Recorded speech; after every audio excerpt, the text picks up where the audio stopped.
You've had experience. We already know how it goes, but he's still learning. I was trying to make a joke about how I'm like well traveled and all that shit, but you know, who am I kidding? Half traveled. Damn. Half traveled. There you go. All right. No.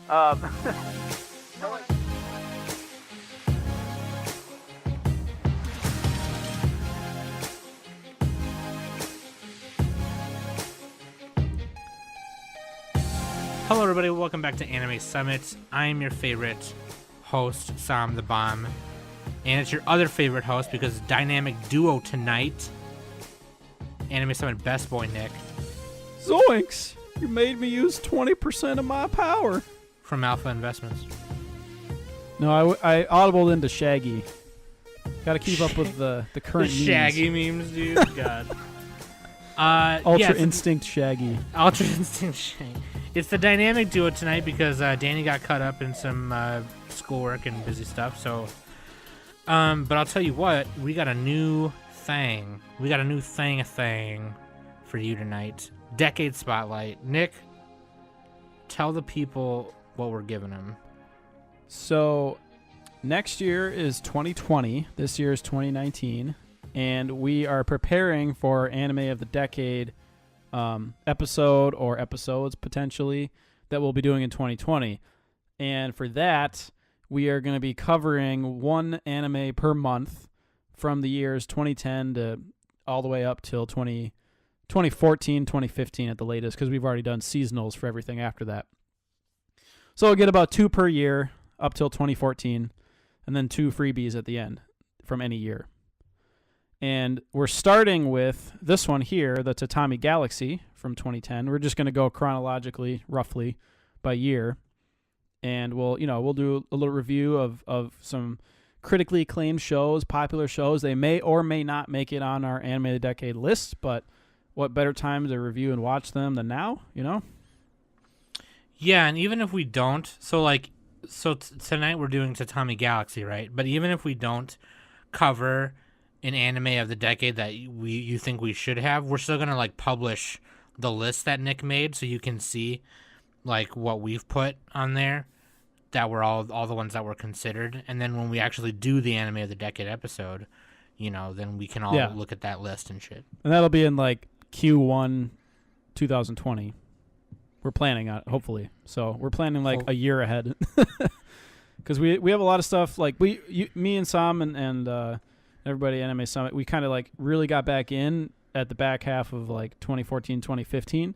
So that's like half of a decade that we got to catch up on. So, you know, plus it's just a good excuse to review these somewhat old shows.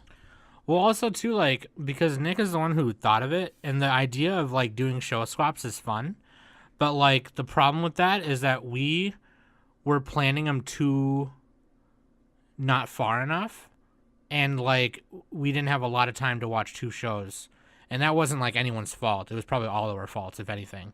But like, yeah, this makes it a little simpler. This makes it a little easier to do anime reviews and not random, because there's actually like an end goal in mind. It's gonna be like Avengers, like, yeah, Nick is Iron Man. And we're trying Hulk. to pick the best ones too, like, or at least what I've heard are the best.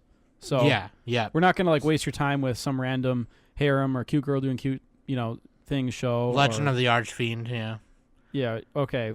Put no respect on Uruseki Doji, Sam. I don't even pronounce it right. Doji. It's a perfect date movie, by the way. First date. Perfect Take her to date watch movie. that. Could you imagine watching that oh my god. Oh my god. That's a red flag. Digitally remastered audio and everything. And then you got to go up to her and be like, "Is that really what it's like?" Just pretend you're like a super virgin. You don't even know anything. Oh my god. Man. Okay, Did you explode? If I save you from a tentacle monster, will you do me? Fucking. I mean, probably. Probably. But like, so there you go. That's there you have it. We're gonna review the Tatami Galaxy tonight. That along with many others for the rest of the decade. So there you go. Really quick though, go to Anime Summit, links.animesummit.net. You can find everything right there. Except don't click on the Amazon link because it doesn't work. Just go to Amazon.com, type in Anime Summit t-shirts, buy a t-shirt right now. If you take a selfie with that t-shirt and show me that you've bought it, I will send you something. I have a lot of stuff to send people right now. People have been generous enough to give me anime stuff that's like new, unopened stuff. I got wall scrolls, I got posters, I got manga. I will send you a gift if you buy a shirt and take a selfie with it. Do it right now. Sam will send you some used panties. I will send you some, not mine. I'm not my panties, but like I'll find like a Japanese girl or Japanese woman and be like, you'll just give her a wedgie and rip them off cartoon style. And they'll be taped together when you receive them in the mail. They'll have some scotch tape where the rip was. Just kidding. I'm not going to do that. That's inappropriate. That is totes inappropriate. I'm so sorry. But like, no, that like was a little bit of an assault right there. That's not like in Billy Madison. That's light assault, brother. Yeah. Just some light assault, you know. Light assault with a little bit. Or if you watch Maho Shoujo Site, she has to rip off her panties that give her the magical girl powers. You do that. What the hell? That was a great scene. I got to show you that. Yeah, no, but if you do that, I will send you. Take a selfie, tweet it at Nick or at Anime Summit, or DM it to me if you don't want to post it. Send it to me. I will send you a gift. There you go. There's your info, and then let's move on to the Tatami Galaxy waifu and husbando. The waifu is, of course, Akashi, the raven-haired woman. They're all raven-haired because they're Japanese. So. They're all raven-haired. No, actually, she has like slightly brown hair. Yeah, she's got like brown hair, so I don't know why he kept saying that. But and then of course the husbando is the lead character, the MC Kun, Watashi. Now that's not his actual name. He doesn't have a name. So like, you know, Watashi means like myself, or it means I, whatever. Yeah. So like that's just what he's referred to, and how he refers to himself as he narrates the story. But that's what we have written down, because that's like when you're talking about this show to other people, that's how you refer to him. Or you just can say MC Guy 5000. MC Face Johnson. Watashi Face Johnson. Watashi Akashi. Watashi did you just say to me, you little bitch? That doesn't even make sense. Watashi just said, it kind of worked. I think no, that's fine. I did you just say to me? I did you just say to me? The dynamic duo is back to review the Tatami Galaxy. Here we go. The Tatami Galaxy is 2010. Okay, so we're doing the 2010 year first, and then we're going to go up. So 2010, Studio Madhouse, directed by the king himself, Masaaki Yuasa. And it's based on a novel by Tomihiko Morimi, and that book is also called The Tatami Galaxy. And there's a movie that came out earlier this year, last year, The Night is Short, Walk On Girl, which was also written by Tomihiko. How do you pronounce his name? Morimi, there we go. So, yeah. And they say it is a spiritual sequel, but we're not. Yep. And he also did the Eccentric Family. That's another show that he's known for. We might review that movie later on. Or if we ever do like a mass movie episode, maybe. Best anime movie ever, we'll do that. Yeah. Planning on the podcast. Take a shot. Gotta watch a lot of movies. That's a lot of movies, fam. Just marathon. Let's all go to Nick's house and just marathon them. Starting with Ninja Scroll and then going into Ritseki Doji. Ninja Scroll into Legend of the Archfiend. The Overfiend song, please. Legend of the Overfiend. I thought it was the Archfiend. Now the question is, would OVAs count, like a short 2-episode OVA? Because then you get stuff like Mad Bull 34, you know? There's classics. so much. There's just too much. Garzy's There's Wing. so much. There's so much of that, Nick. I don't know. Anyway, the Tatami Galaxy. What do you think? Here we go. Here's Nick. You want to give a plot summary though? Yeah. So I'm lifting this one from Anime News Network. So basically, the Tatami Galaxy it's about a second-year student from Kyoto University who finds himself entrapped amid a plethora of unsatisfying possibilities to change his life, accompanied by Ozu, his mischievous best friend, and Akashi, a stern engineering student. The nameless protagonist trudges through each path as he tries to grab the opportunity that seems to dangle right in front of his eyes. And that was from Anime News Network, their plot summary there. So basically, it's kind of like, and I'm going to steal a little bit from, I'm just stealing from everybody here. Daryl Surratt from Anime World Order, he kind of gives a description. It's a little bit like Groundhog Day meets Fight Club meets Monkey Paw. That's kind of what Tatami Galaxy is. So you have the main character going through these like parallel worlds and timelines. The show is like, I don't know if this is really much of a spoiler. It's kind of hard to spoil Tatami Galaxy if you think about it, but it's almost like a time travel story, but not really. Where the main character is kind of dissatisfied, disillusioned with his life, and he's just he's going through these different scenarios where he joins clubs on the college campus, or circles, same thing as a club, it's a circle, and he joins these to find himself and find happiness in the years that he's in college. So like that's the idea of the show in a nutshell. And then of course there's branching off themes from that, and it gets pretty crazy, especially with like all the animation styles and different characters in the show. I would say it's less of a time travel story and more of like a time loop story, which like there's where something gets repeated or something gets looped or whatever. Yeah. Like in fucking Doctor Strange, dude. Oh god, Dormammu, I've come to bargain. Is that the one where the guy Dormammu? rides on the bomb? Oh, that's Doctor Strange Love. What the fuck? What's the one where the guy rides the bomb down and he's like holding his cowboy hat and he's like, yeehaw! And and the bomb explodes. I'll just come in and be like, oh yeah, dude, and Thanos snapped his fingers, and then Nick will be like, oh, is that the one with the golden gun? Yeah. Fucking Nick. No, but yeah, it's like a time loop more so.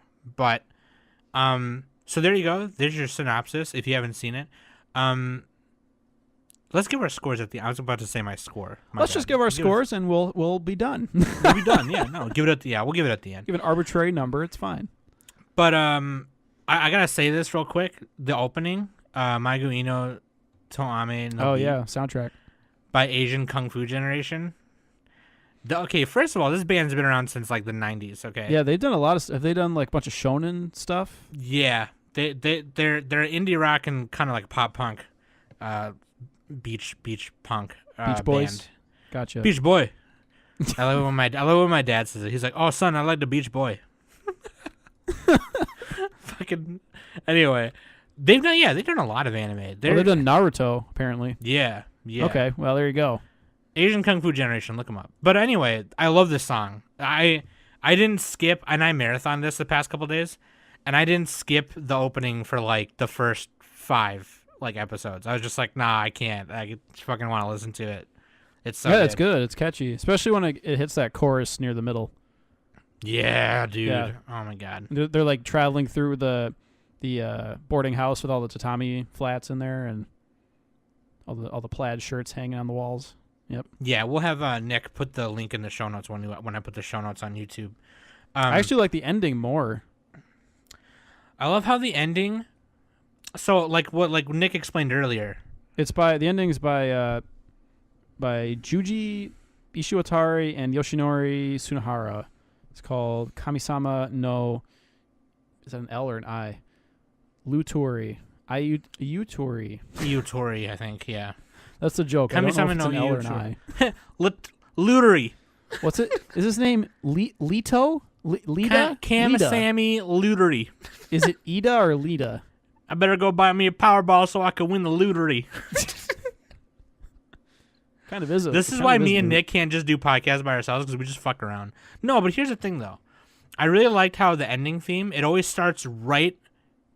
It's like it's a part of the way the episode ends. Oh, yeah, with the spinning clock. Like the clock tower or whatever. Yeah. Because fucking... the whole thing, as Nick explained earlier, like at the end of every episode, it loops back so he can try again, and that's every episode. And right as the clock is rewinding, and right when it hits the dink, the song starts, and the way it comes in is just like, boom, just starts, and then that's how it's like, it's really awesome. Yeah, well, the thing about it, though, when you said try again, technically, the main character isn't trying again. It's like a parallel world, essentially. And this is kind of a spoiler, but you can figure it out pretty quick watching the show. even in the first few episodes, because like he keeps making a lot of similar mistakes. So he's not learning like you would in Groundhog Days. That's why it's a little bit different from that. But in Groundhog Day, like Bill Murray, he becomes basically a god. Like he knows everything about every person, and he's trapped there for like 100 years or whatever. But in this one, it's just like it's like a deja vu feeling. So like when he meets the old lady fortune teller who keeps telling him that opportunity is dangling right in front of him. When he meets her, she keeps raising her price, and he's like, "Wait a second, wasn't it cheaper last time?" But he's like not quite sure, right? He would know for sure if it was like if he was looping back like a Steins Gate style. But Right. it's like slightly different from that. Just a little nitpick there, a little point of fact. I interrupted you, Sam. Sorry. Go ahead. No, I was done. Oh, Well, okay. So how do we want to start tackling the show itself here? Because I'm so conflicted on this show. Because I'm going to be honest with you, I was so annoyed. Like, I was getting really annoyed. Oh yeah, this is watching not your type of show. like you. At least you think half of it isn't. You think it would be, because the way it's drawn and the way how out there it is and the way how awesome it looks, it's so visually and aesthetically pleasing and satisfying, and I fucking love that, and I love the aesthetic. But it's just like, I almost could have not done with watching that 9 times. Like, and so I was reading about, so the first thing you'll notice right away when you start the show is MC guy narrating, right? He's narrating it. He's like, whatever. And the first thing you'll notice right away is the speed of which he's saying his thoughts and narrating his thoughts and whatever. And the reason that he did that is because he wanted to appeal to like the original writing of the novel, and then how you are listening to what's happening in someone's head, and you are not supposed to be able to, like, if you're reading someone's thoughts in someone's head, it's not going to be natural like how they talk. It's going to be faster, and it's going to be jumbled. You know what I mean? Yeah, and So, it's like, not really I important to kinda- get every single word either. Right. It's good right. to just So, like let it wash over you, you know. Right, and so I get that because Nick provided this link in our show notes with the interview with Yuasa, and that's where I read that, and I get that, right? But it was just like 9 episodes of that, and then him looping, and then him just fucking around, and I was so annoyed of how stupid he was. I was just like, man. No man on Earth. Okay, well, maybe there might be a couple men out there. Actually, there's probably a large number of men out there. But like, I have to put it out there that there's a lot of men out there that aren't that dumb. Like, she clearly, Akashi, because there's this theme that repeats in every episode, which is him making a promise to take her to this ramen stand, the same ramen stand that you see him eating at the beginning. Oh yeah, it's like Nepo Ramen, or I forgot the name of it.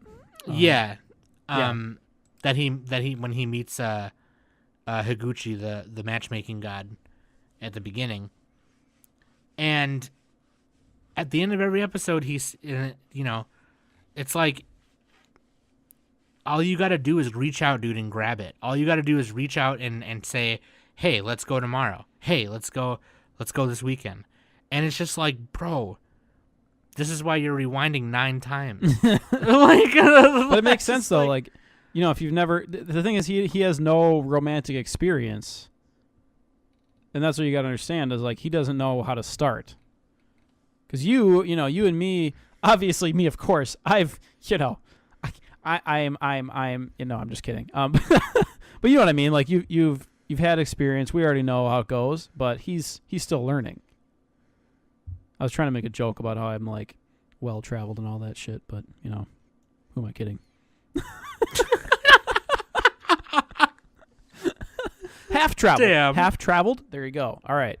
No. No, like, and I figured, dude, They're at an engineering school, Sam. It's like the old saying goes, the odds are good, but the goods are odd. They don't know how to socialize. Like Akashi doesn't. She's like tells everyone to fuck off, and they ask her what her weekend plan is. Like, so he probably thinks she's doing the same thing. Well, that's the thing though. Like she's like that with everyone, but she would hang out with him. Yeah, exactly. And that's the thing. Like we got to realize is like if someone's hanging out with you and spending time, that means they value your presence. So Your company, yeah. Yeah. Nick, maybe it's just because I've We're been old, around the son. block. I don't fucking We're know. old. But oh God, I don't know. Like Nick, I love this show, but like I could do with it being maybe 6 or 7 episodes, not 11. Like it just was like I know I'm gonna catch heat for that. I know because this show has won awards. You know, it's Masaaki Yuasa. But like, Yeah, it won like a film festival award or something. yes, it did. What's the award here? We should find that. I just had it. It's on I just Wikipedia. fucking had it. The grand prize for the animation category in the Japan Media Arts Festival in December. There we go. Yeah. In December of 2010. This premiered in the summer, by the way, from April to July. So it won fucking literally that fucking year. So, but like, God, I was just having trouble. There were parts where there was times where I wanted to just like skip episodes and just skip right to the end. Because I was like, okay, I know shit's going to hit the fan in the last 2 episodes, so I'm just going to go there. But I just like, I kept watching it because I was like, nah, Did you want to see the Scientology cult? And the 3 episodes where he's deciding on the 3 different girls? Yeah, no, I know. I don't know. Well, one of which was a doll. Yeah. Kaori, the doll who was the what's his name? The jock, like his girlfriend. Jogasaki. Jogasaki, that's it. Yeah. Masaki Jogasaki, yeah. Dude, I was just tired of the antics. Like I was just over it, and I just was like, yeah. Well, it sucks. It does work to watch this like kind of in 1 or 2 chunks. I think. If you're That's trying to how watch I it did one it. episode Yeah. a day, then it's a little tough, I would say. But That's and obviously like because like you know we were getting ready for tonight. That's how I did it. But like, I the only reason I like slagged through it, and I shouldn't say slagged through it because that's like a really bad show. But like, and this show's not bad at all. It's just like I was so annoyed with it, and I was just like, and I know I always give Nick about making jokes about disparaging the podcast and how terrible we are and shit. But like, I was just like, I had to be like, no, Sam, do your job and watch the show. what would Bill Belichick say? Do your job. I was like, girl, what would Bill Belichick say? So I had to fucking do it. But like, and so like now that reading the interviews and stuff, it makes a little more sense to me and everything. But like, I gotta tell you that I went into this like pretty raw. So like, maybe that was my problem. I don't know, but I shouldn't have to do that. I should just turn it on and watch it, you know. But like Nick said earlier, it maybe is just not my kind of show, and that's probably definitely what it is. But like, I love everything else about it. I love the idea and the execution of every episode being where he gets looped back, and having every episode having the similar things with the fortune teller, the spending time with Akashi, and then the moth landing on her nose, and all that stuff. But oh man, Nick, was this your first time watching it or no? Yeah, that's why. Oh, I it put was on here. okay. I thought you had seen it before or something. No, I was just seeing people talk about it. Oh, okay. Well, then Same maybe thing. that makes our conversation a little more with a little more substance then. But like, I don't know. It sucks because I almost wanted it to be maybe not a movie, but like definitely shorter, like 6 or 7 episodes. I felt like it could have maybe been a movie, but like, I think like this kind of benefits from rewatching it. As painful as it might be for you, but or for a lot of people actually, but I wouldn't mind rewatching it someday. But it's like all of the parts matter. But I can see how like the repetition and the repeated like imagery would be a little bit grueling. Just based on like the structure of it. I don't know. I personally liked it because it made sense because he was stuck in this rut in life, and like he felt he was having like an early life crisis basically. He didn't know what to do. He was like frozen and couldn't like make a good decision. Couldn't go for the girl. You know, he was wasting his time with bullshitting with Ozu and all that.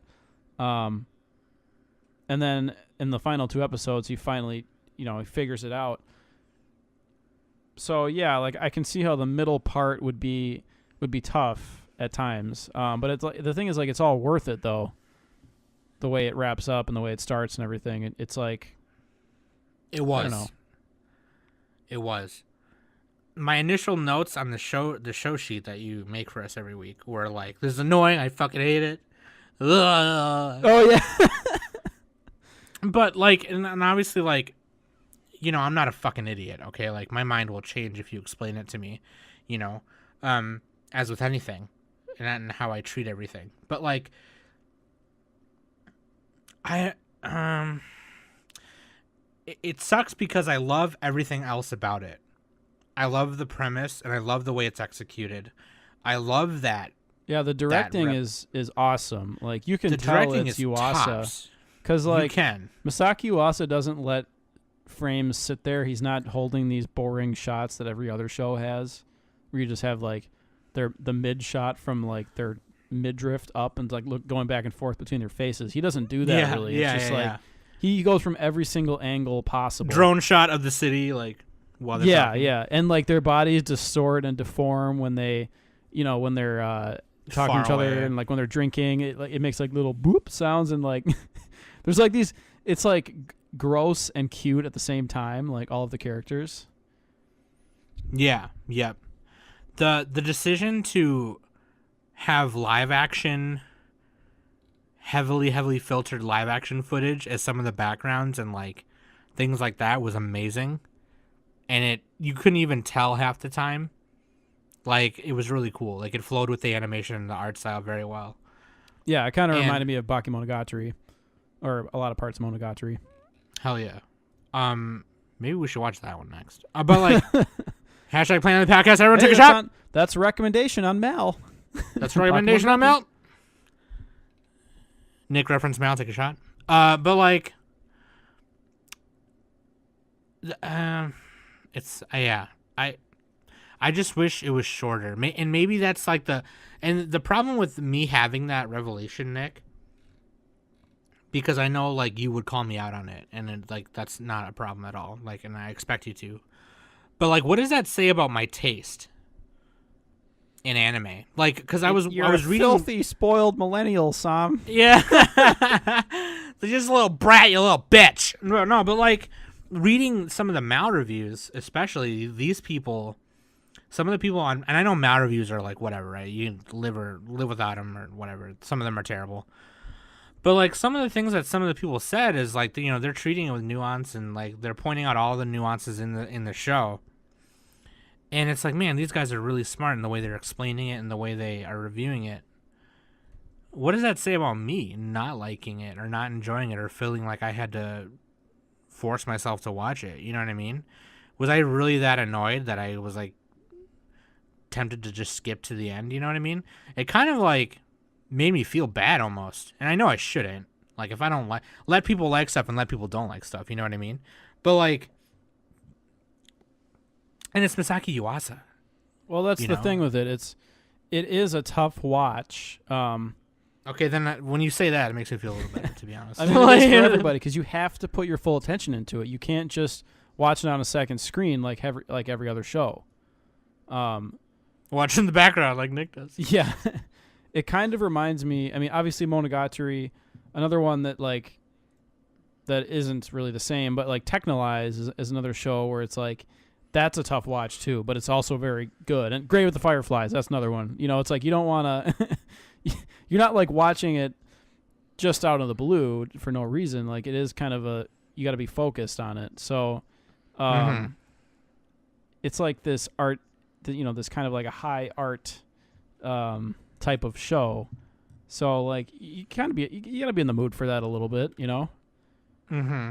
And it doesn't have like the premise is kind of simple, but it's also really complex in the way the dialogue is handled and the way the directing is just like, forcing you to stare at it. It's like you don't really have much breathing room in this show, which is good and bad sometimes, right? So it's kind of like, it's a little bit like Pop Team Epic. Like, I know you didn't like Pop Team Epic, but it's kind of similar to that. In the sense that it's just like wacky. I gotta watch that show more because like I shat on it just because I knew it was a pure meme show. Yeah, and brief tangent, like with Pop Team Epic, like I'll agree some of the skits in that were bad, but then for every one of those you got one that was like a 10 out of 10 best thing ever. So like, it's not a perfect show, who cares? But well, yeah, back to Tommy Galaxy.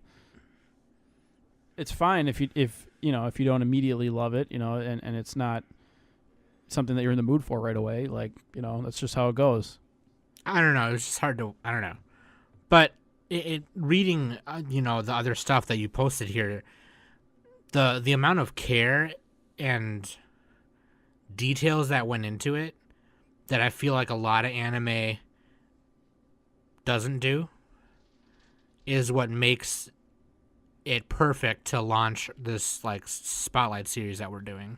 Yeah. The fact that it takes place in Kyoto and that Masaaki Yuasa went to live there for a month and take photos to use in the show. Yeah, the location scouting and all that. The live action parts you see are like photos, and they're also. I think they do that for a lot of anime, to be fair, but sure, yeah, a lot of sure. anime take place like directly in Japan, and people like pilgrimage to that place. Yeah, sure.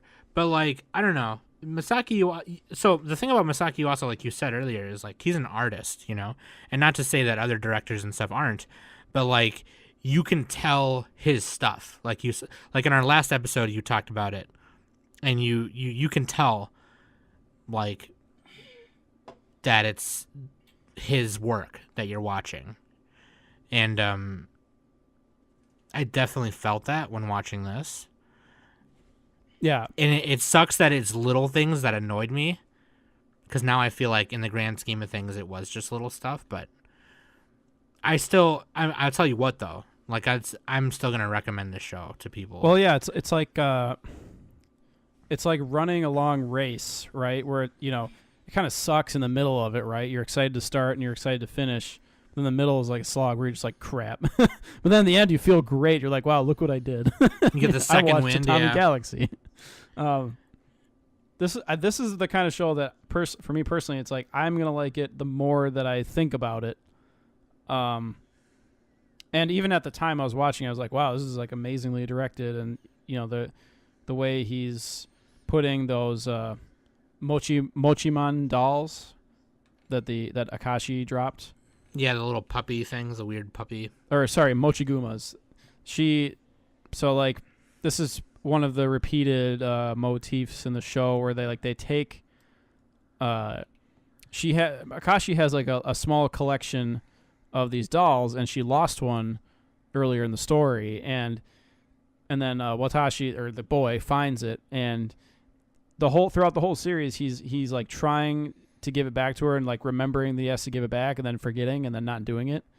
And then like just the way that is handled, and like he has it attached to his light switch, and every time the old woman tells him, it's like, opportunity, it's right within your grasp. And as he grasps the light switch and turns off the light, it's just like really well done.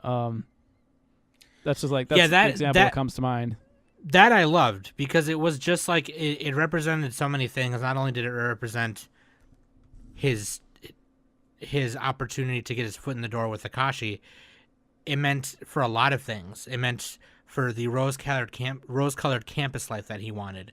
It meant going forward with his life to get out of the rut. It meant finding love or finding happiness, in whatever form that it may be, whether it's with Akashi or whatever. It represented all of that stuff, and I loved that. I especially loved that. But like, that's another part that annoyed me.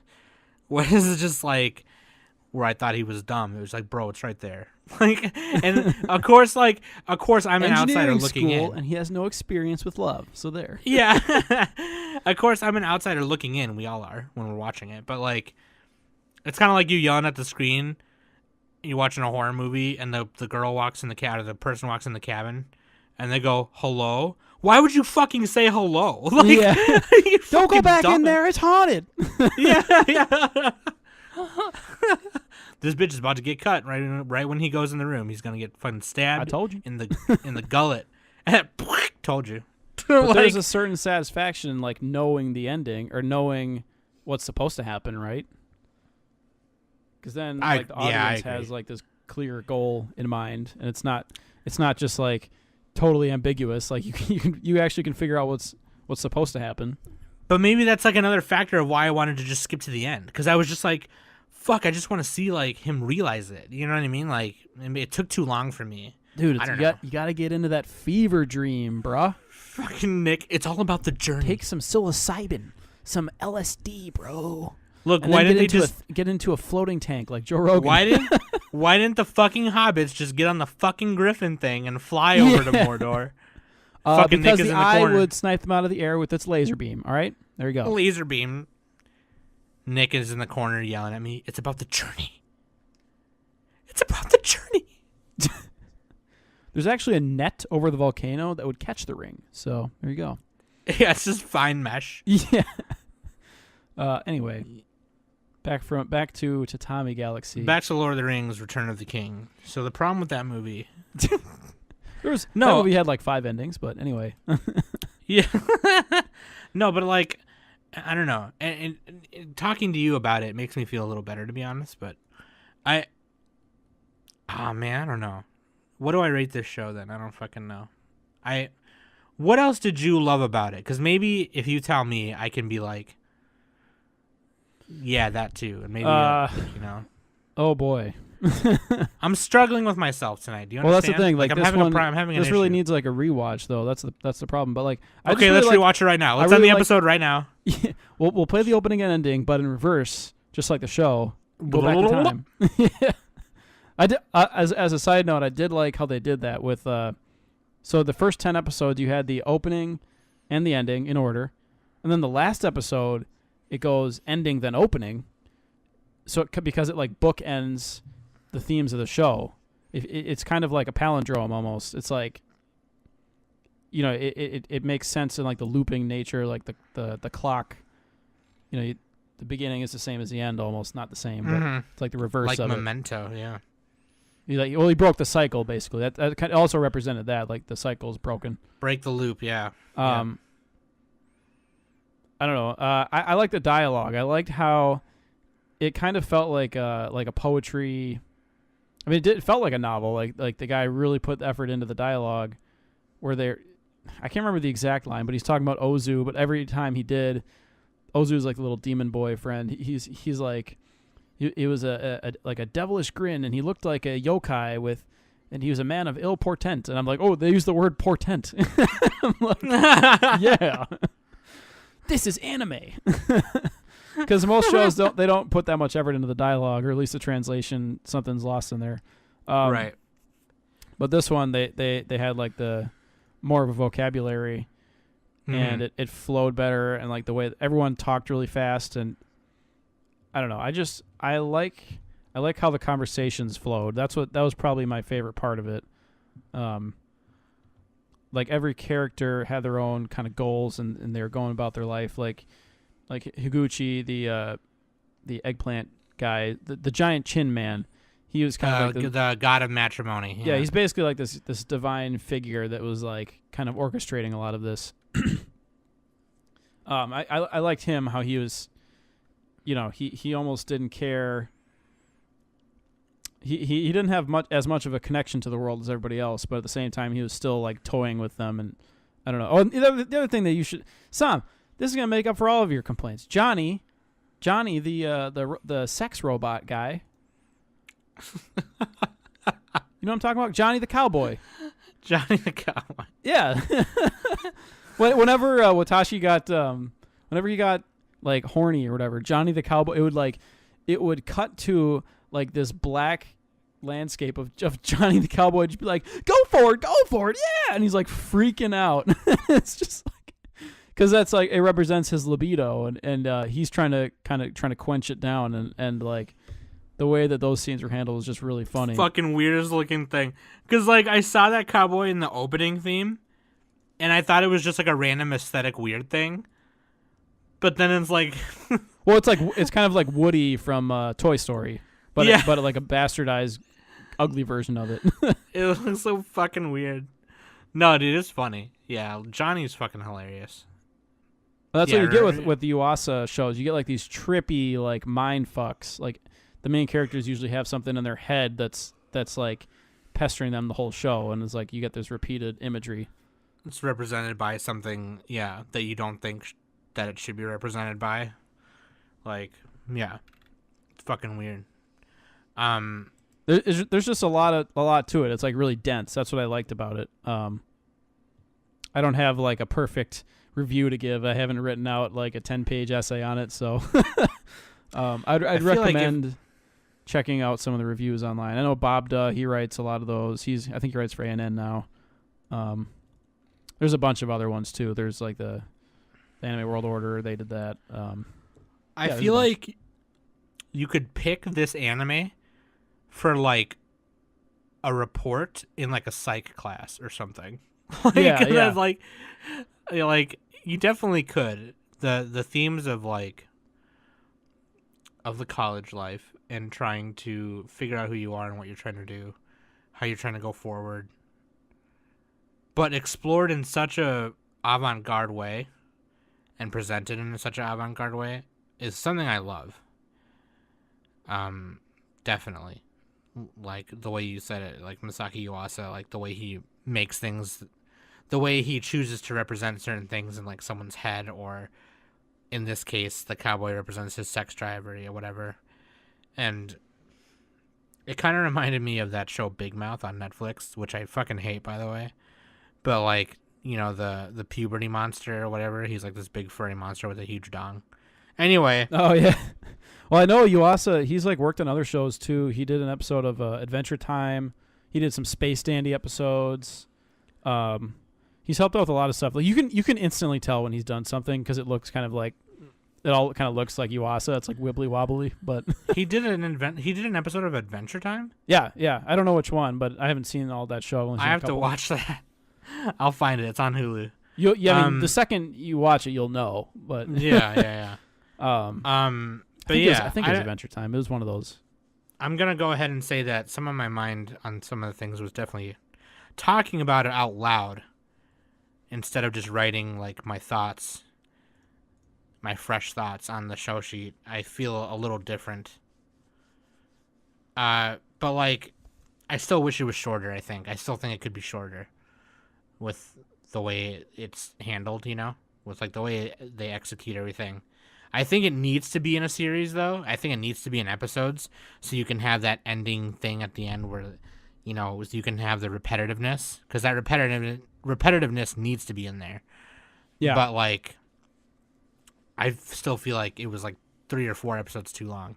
That sounds kind of stupid, right? But if you think about it, 4 episodes. Well, he was adapting the novel, so that, I mean, that's what it was. He was adapting the novel. And it's perhaps it's like a sort of thing where it works better in the novel. I don't know, but it still is short for an anime TV show. It's very short still.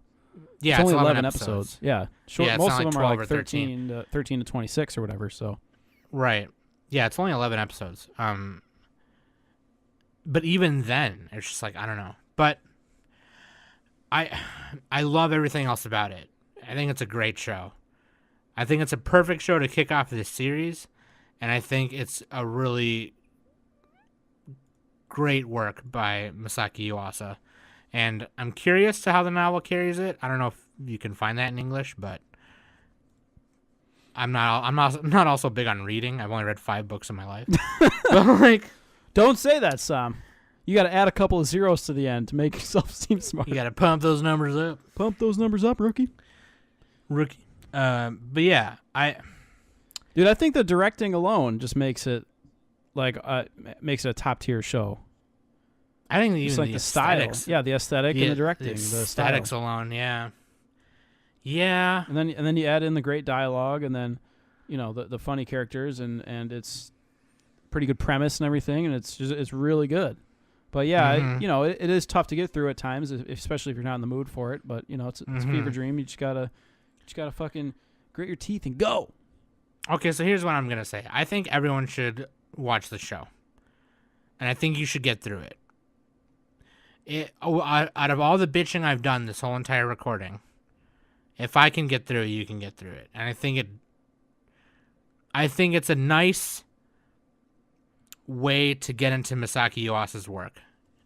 It's definitely like if you want to like explore his work as a director, this is definitely a way to do it. Like if your first introduction to Masaaki Yuasa was Devilman Crybaby, then like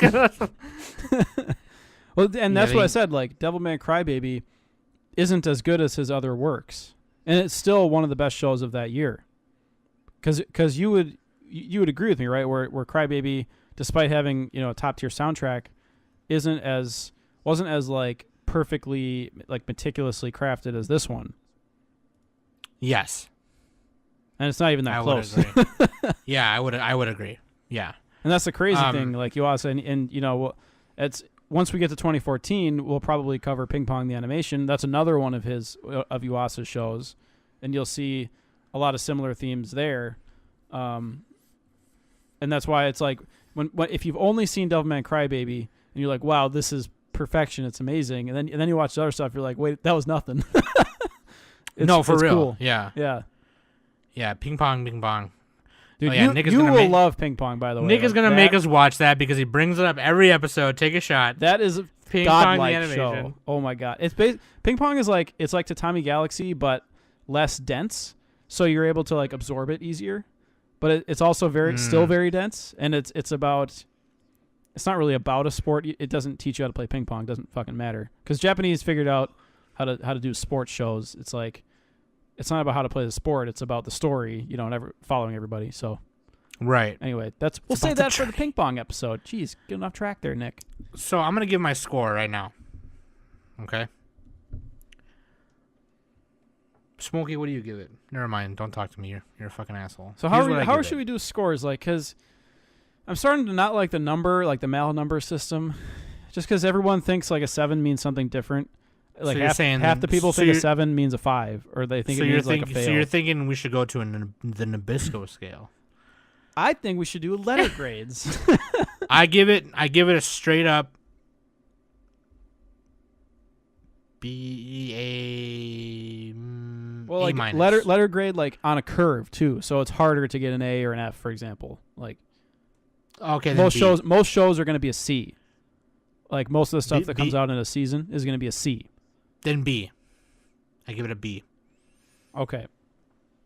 It's a little bit harsh there, Sam, but okay. B++. All right. Well, there you go. Wait, what was the second plus? So like a B++ would be like.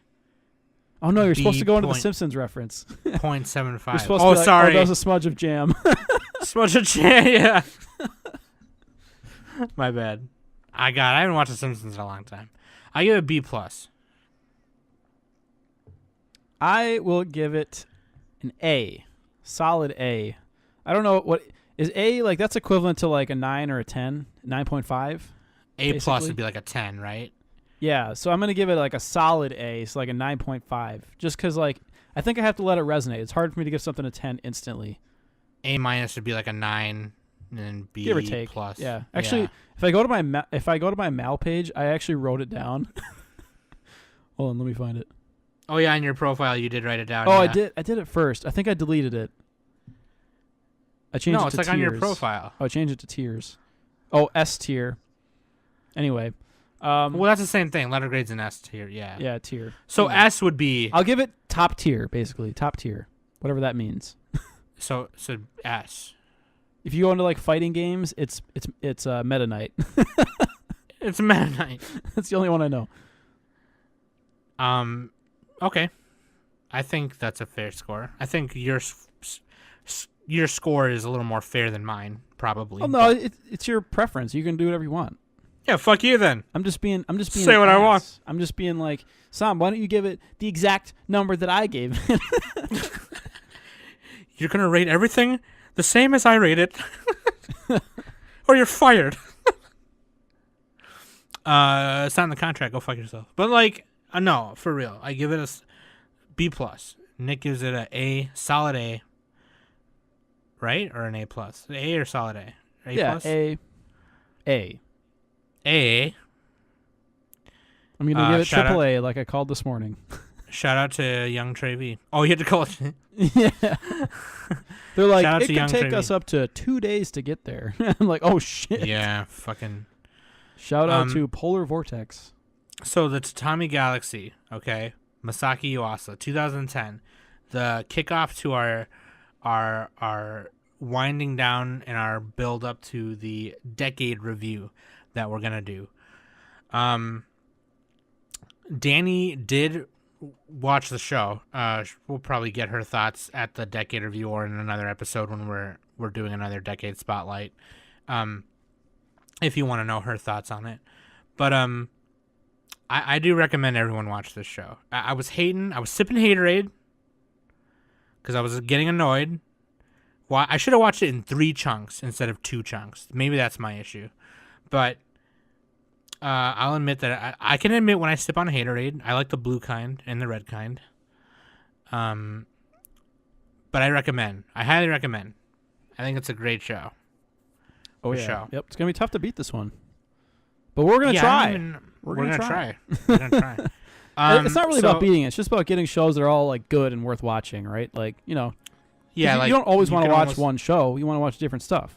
You can almost call them staples in a way. Yeah. Yeah, staples, if you will. Staples. A hint to the next show that we might review. So if you've seen the Tatami Galaxy, please hit us up. Let us know what you thought of it. And if you haven't seen it, watch that shit. Okay. We did this episode pretty spoiler free, I think. You know, so I mean, even after hearing this, you know, I think you should go watch it. There's not a lot to spoil though for Tatami Galaxy. Like, yeah, no, it really isn't. You kind of just know. You know right away. It's not like Death Note or the Sixth Sense or something. Right. Yeah. You know, he's been dead for over 40 years. But yeah, let us know what you think. I thought it was great. Highly recommend. That being said, go to links.animesummit.net and follow us all in there. You can follow our personal accounts there. And our analyst and mal pages are in the YouTube descriptions. I don't know if I mentioned that. I think I mentioned that before, but not in a while. You should go look there. Keep up with our decade shit as we go through them. I've been Som. That's Anime Summit Best Boy Nick. And this has been the Anime Summit Podcast. Yeehaw! Let's go light a bunch of fireworks. Get her. I'm Johnny the Cowboy. Johnny the Get her.